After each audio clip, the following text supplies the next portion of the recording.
Which was great. I mean, you've got a little bit of background on Rachel, so... I have. I met Rachel Taplin about 3 years ago. It's around about the time I was thinking about setting up on my own. And Rachel had advertised a free media training session. Indeed. At a hotel in Birmingham. And I thought, I could go and do a bit of shopping, pop in, do a bit of PR and see what it is. Well, I was absolutely blown away by her. Her company's called Blue Boo. Okay. And she is so...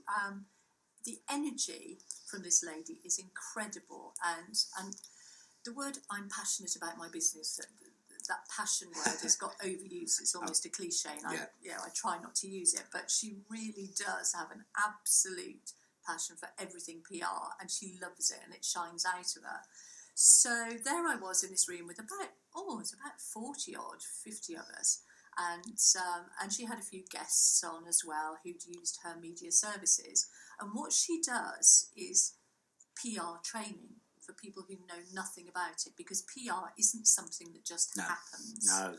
It can't be passive. No. You've really got to manage your PR. And she's brilliant. And what she does this free training, gives you all sorts of free hints and tips about how to manage your PR. And then she will do one-on-one training, or she'll go on and do... she does different, like Twitter. She'll manage your Twitter PR, and I think it's actually I think it's about £25 a month, £29 a month, and she will do a PR package for you, which means that you will get fed because I mean Twitter, how many messages are sent every day? Millions, I don't know how many hundreds of millions. Who knows? But so in all that noise, what Rachel is doing is she gets to know your brand and your business, and she will filter out all the rubbish. So she will send you sector-specific journalist requests and PR requests, stream it to you so that you don't have to wade through it yourself. It's absolutely incredible, and you will get from using her. You will get press coverage. You will get radio interviews and TV if you want it. You know, if you play your part, obviously, and do the responses. But she will give you everything you need to work on. Twitter, talking about that as a great example. All the journalists are there, Judy, as you know. Oh, absolutely they are. Radio presenters, me and you were there, and also TV directors. They are all on Twitter, but of course, it's knowing how. You can't just suddenly say you're Ginny Mansell, BBC producer, whatever. You can't say, "Hey, Judy, I want to be on your TV show." No. There is an approach and a learning. Absolutely, you've got to be authentic. Yes. You've got to have credibility. Absolutely. As well, so you've really got to do the groundwork first, so that any journalist or any producer, what they will do, they will Google you. They will look you up. They'll look at your LinkedIn profile. They'll look at you on Twitter. They'll look at you on Facebook. They'll look at you on Google. Wherever you are, they will look at you. Yeah. And so you've really got to make sure that your brand is consistent and that you have a USP that marks you out from anyone else. It's no good thinking, I want to be in the local paper, because unless you've got a story to tell, unless your story answers the "so what" question, nobody's going to be interested. No. Yeah. So it's that. So make sure that you do have a story, and there's that story word that we talk about so often. And of course, as you said, Ian, PR is about so much more now. This brand journalism and this storytelling is where it's at. It's no good just sort of dumping out an advert. Talking about that, I wonder, well, not so much wonder, I've been doing a lot of research for a few years and watching how the internet's unfolding from, we used to just have the paper print, and that was it back in the day. And now, of course, you've got paper print and digital media. And you've done it, Judy, so have I, we've seen a story link on a local newspaper online. And you've clicked the link, it takes ages to load, And as you read the story, up pops an advert. Yeah. How infuriating is that? Well, what is it? It's something like I was looking at something myself the other day, and a PR company had done a report that I think something ridiculous like 8 kilobytes of a link was to do with the story. Absolutely. And it was something like 20 megabytes Absolutely. of adverts and photographs wrapped all around it. Yeah. Well, that's not going to work anymore, and especially on mobile. mobile. Yeah. And you're paying for that data, and that's the last thing you want to do. Well, is, I think that's getting passé now. It's not going to last much longer, that sort of approach. And I'm glad you say that, because that's exactly my thinking and looking at the research. So essentially, PR is going to become more valuable in terms of the PR people, the media people, and the way that you're going to be able to be shown to the world is through this now storytelling mode. I think so, more and more, absolutely, because that's how you show your authenticity. Yes. And that's how you show your credibility as well. And if you've got, and of course that storytelling will engage people to respond, because it's a two-way process. It's no longer push out, because that is sales. How do you think those businesses who are a bit dodgy, Judy, how are they going to survive? I don't know. Which dodgy businesses you're talking about? No, I mean there's a few we've seen bad reports about. That company didn't do this and should have done that. Okay. I mean, there are companies who make mistakes, and everybody makes mistakes, and I don't think that's a different equation. That side of things, I think it's not making a mistake; it's how you deal with it, which is where PR comes in. Absolutely. Where you've got to be very savvy about protecting and managing your brand and your your customer service, and everything all comes into that. Managing your reputation is really where I see PR sitting.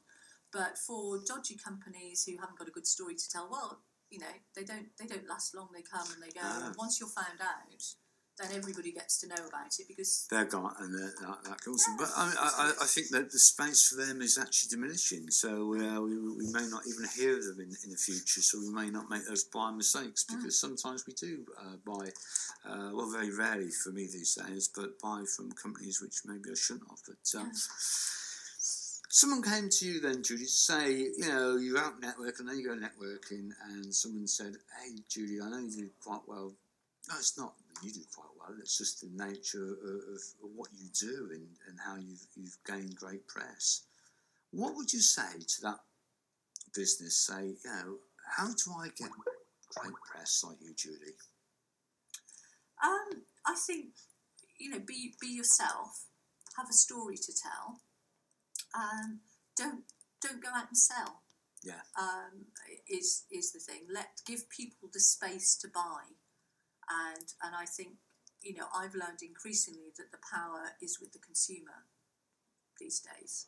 And you just have to look at the wedding industry that I'm involved with. And brides now increasingly, instead of them doing all the research, looking for dresses or looking for wedding shoes. Yeah. They won't Google wedding shoes or anything like that. They will go onto a platform, onto a wedding website, and they will say, "I need some shoes for my wedding. I want this, this, and this. Show me what you have." And then all the suppliers have to come to them. Yeah. So the balance of power has absolutely. Is that a good thing in terms of great for consumer, but is that great for the business? Because now it has become more competitive. I mean, I've seen it, so have you, on certain Facebook communities, shall we say, where the wedding industry is very fierce in terms of price. So you offer some wedding shoes. I know you don't sell wedding shoes. Let's say £500. I'd come along and think, I'll do them for £300. No profit, but I just want the deal. I think that's a classic mistake of people starting out in business, that they confuse price and activity. Anybody can be a busy fool. Yeah. And they'll lose the ROI. And if you haven't got your business plan sorted, then you can think, I must have that business at any cost. I know. And when you work out I'm sure some of these people, if they sat down with their calculator and worked out their hourly rate for what the service they've sold or the goods they've sold, it's probably about as much as a paperboy. Yeah. I don't know if paperboys exist anymore, but you know what I mean. It would be below minimum wage. And also, if you sell something too cheaply, then where's the value in it? Yeah. You know, and people won't perceive that value. So it's a classic mistake that you must get business at all costs. Yeah. And going back on from that, once you've sold something cheaply, they would tell their friends it was that price. You can never get its true value, possibly. I mean, Okay. Absolutely. So PR, you do a lot of great work for charities, like I mentioned earlier, Julie, and are charities very good at maximising the PR opportunities, or how's that working? Yeah, well, I mean, they should, because, you know, anyone who gives to charity, I don't do it for that. I've just always given to charity because I'm very lucky that I've got a nice life and other people don't. So it's just one of my things. But yes, on the PR side, because you're effectively their brand advocates, and a charity is a brand, and has to be, and they have to maximise their income where they can. So I think where charities make it interesting and fun as well to donate, that helps, because they're competing in an ever crowded marketplace. And when you look at, I had to do a task, a charity thing I'm involved with at the moment, and I had to choose 3 charities for a lady called Michelle, and she was looking for charities to support in her business in the coming year. And it's Michelle Howie at Career Connect. I think you might know her. Okay. So I was looking, and I could not believe how many charities there are that exist, thousands upon thousands. And I suddenly thought, if everybody suddenly stopped giving to charity, the country would just sink without a trace. I know. And the amount that we all give is absolutely unbelievable and very, very humbling. But it means that charities, I think, do have a responsibility to the people who give as well, to acknowledge what they're doing. Because why do people give? Yes, it's altruistic, but people like to feel good about giving as well. So I think that's important. Yeah, no, I think so too. I do see now the use of social media where they try to do that, but of course they're all volunteers and they don't have that experience. Although they are getting much more savvy. I mean, you look even at the charity shops in the high street. You look at them 10 years ago, and they were you'd walk past them. They always smelled a bit musty, and there was no display or anything like that. Whereas now, they're clean. They are. The displays in the shops are quite professional, lovely window displays, and just absolutely incredible how they've upped their game. Was it Helen and Douglas House Hospice Shop? I mean, they win how many? They always Jerry win Pinto. Yeah, she's doing a great job, isn't she? Yeah, incredible, and that just shows how they've turned themselves around and become much more businesslike. And I think they've had to. Yeah, no, absolutely.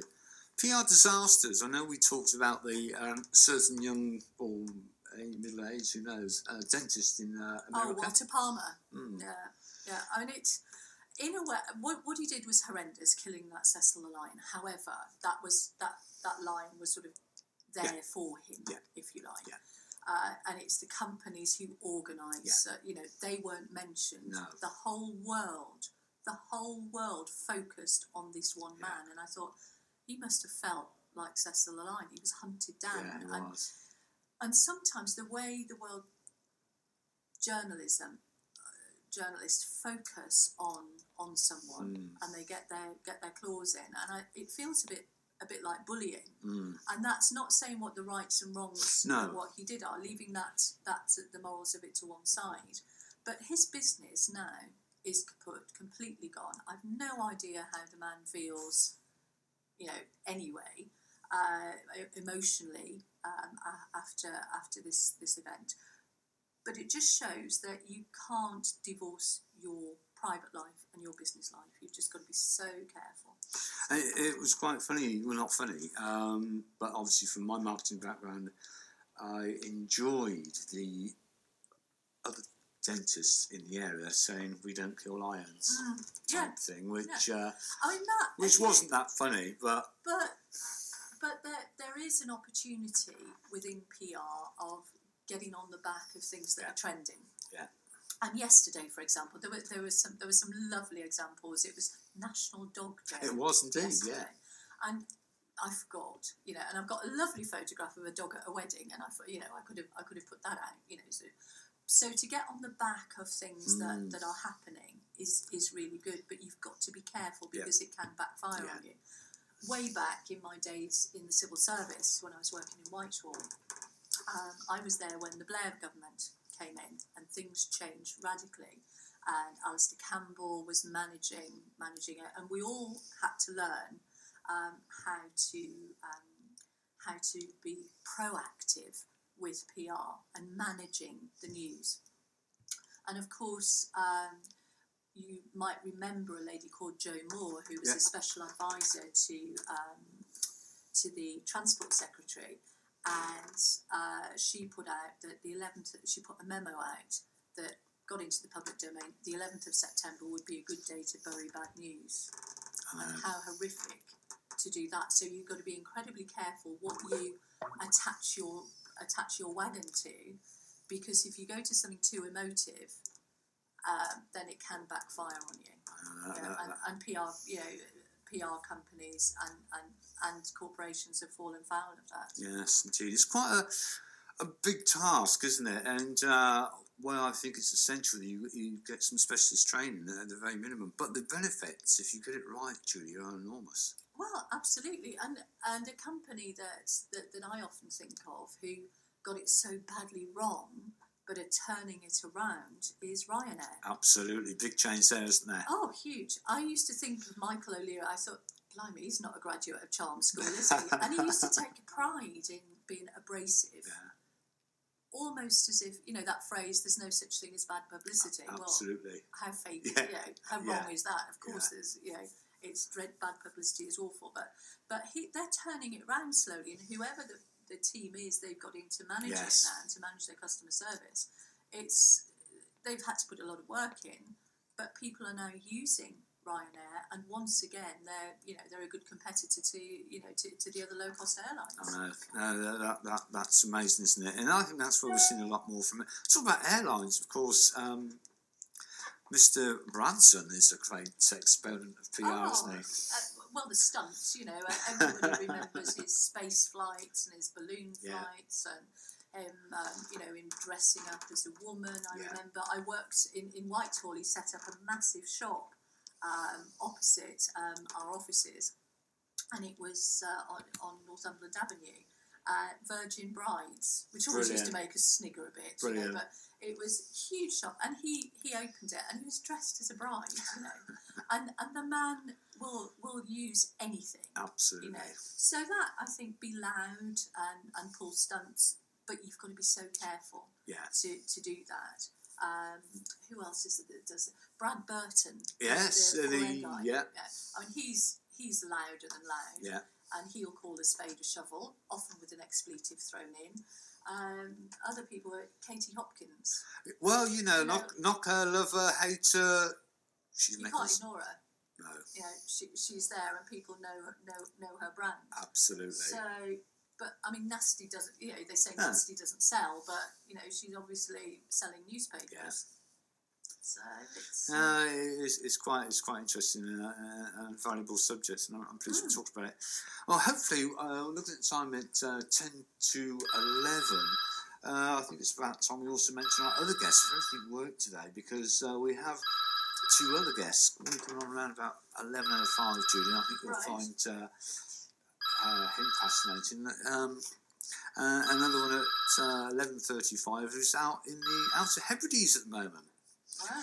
Because I noticed on Twitter she said this sheep had a sleepless night.